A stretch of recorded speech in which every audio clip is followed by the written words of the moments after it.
I just want to say a few things. Firstly, thank you everybody for coming out today. I really appreciate it. We all really appreciate it. I know times are crazy at the moment and our government can't make sense of anything, but you know, no surprise there. So thank you very much for joining us today. Your love and support, and I will always say this, and I mean this from the bottom of my heart, it really is the reason why we continue to do what we do, so thank you. I also want to talk quickly, just very, very quickly about last week. I want to talk about what happened in Parliament last week. I don't know about you guys, but for the past 3 years, I've been sitting around a table with people I don't really want to be sitting around a table with, looking at them in the eye, telling them my stories of trauma, our stories of trauma. They look us back in the eyes and promise us that they stand with us and they want to make changes. Now, last week was a clear indication that these people have no ambition to do anything to make you, me, or anyone in this country safe in their homes. Now, I don't want to talk about the technicalities. The fire safety bill probably wouldn't make that much of an impact. And some of these MPs that we've sat around the table with, had they voted the other way, it might not have made a difference in Parliament, but it would have made a massive difference in this community. And they didn't take that opportunity. So, for me, I don't know about you guys, but that opportunity is gone. I have no interest in sitting around the table with these people no more. I have no interest. And I'm sorry if this goes against what some of my people that I work with, but I'm sorry, they asked me to talk and I'm talking. I have no interest in having any relationship with anyone from government or anyone in Parliament because they are all crooks. They look at me in the face, so tell me one thing, and excuse my French, don't pee in my pocket and tell me it's raining. Yeah? I'm aware of what's going on, and I'm not stupid, and I urge you guys to do the same. These people come into the area and sit down, talk to you, listen to you, and tell you they're going to do this for you, and they do nothing. When it really counts, they don't care. So what we have to do is we've got to change up our game plan. We've got to stop trying to get these people to give us these easy wins that are going to make themselves look good, and we just got to make it happen ourselves. How that looks like, I don't know, but as a community, as Grenfell United, as survivors of bereaved, we'll figure out a way. We always do, and we always will. But one thing I know for sure, you're not taking us for fools anymore, we're not going anywhere, and I'm not going to allow these liars to make a mockery of my family and the 71 others who died so tragically and so publicly. That's all I really wanted to say.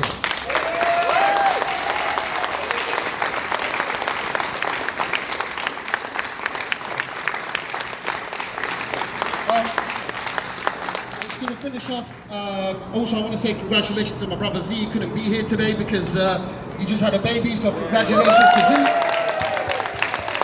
And before I finish off, I understand somebody wants to say a few words. I didn't want to say them, I was hoping Moira was here, but she couldn't. Closer, microphone closer. Sorry. Moira was supposed to be here speaking because I'm not used to doing this unless I'm on stage. Basically, I can't reiterate any more than Karim has just said. I want to thank you for coming, and we've had enough. We've had enough of their bullshit, we've had enough of their lies. And a group of us have started appearing at the inquiry.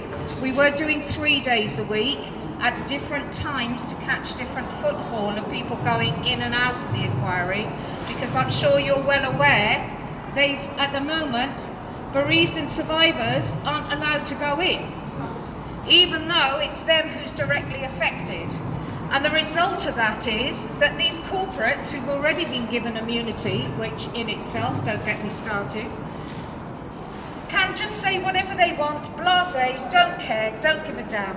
And the levels of negligence and profiteering that resulted in the 72 deaths is soul destroying. And then to have Monday's vote go the way that it did, final straw. So, I'm just here really to ask anyone who can. We're now going to do just a Monday. We will do different times. This Monday, today we were there in the morning. Next Monday, we're going to be there from 12:30 to 2 o'clock, because that way you get people going out for their lunches. Wonderful time to chant at them and intimidate the hell out of them, so that at least they feel what they can't feel with the bereaved and survivors being.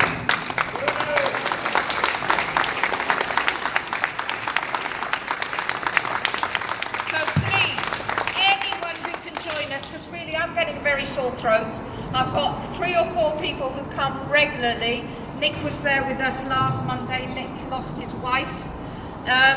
But we need more people. We need more voices. There are risk assessments in place. We have done everything to make sure that we're complying with the current COVID guidelines.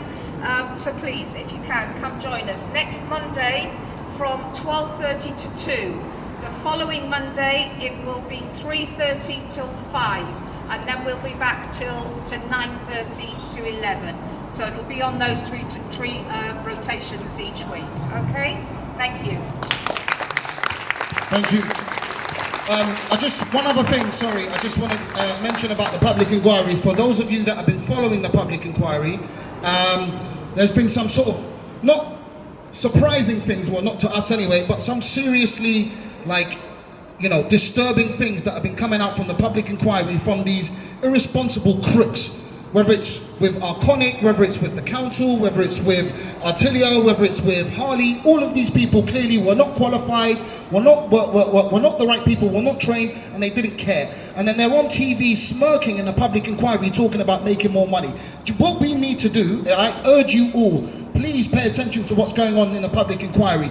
Make these people famous. Make their names household names, because they can come into the inquiry, smirk, and take the mick out of our loved ones and then go home as if nothing happened. So I need you guys to make these people famous.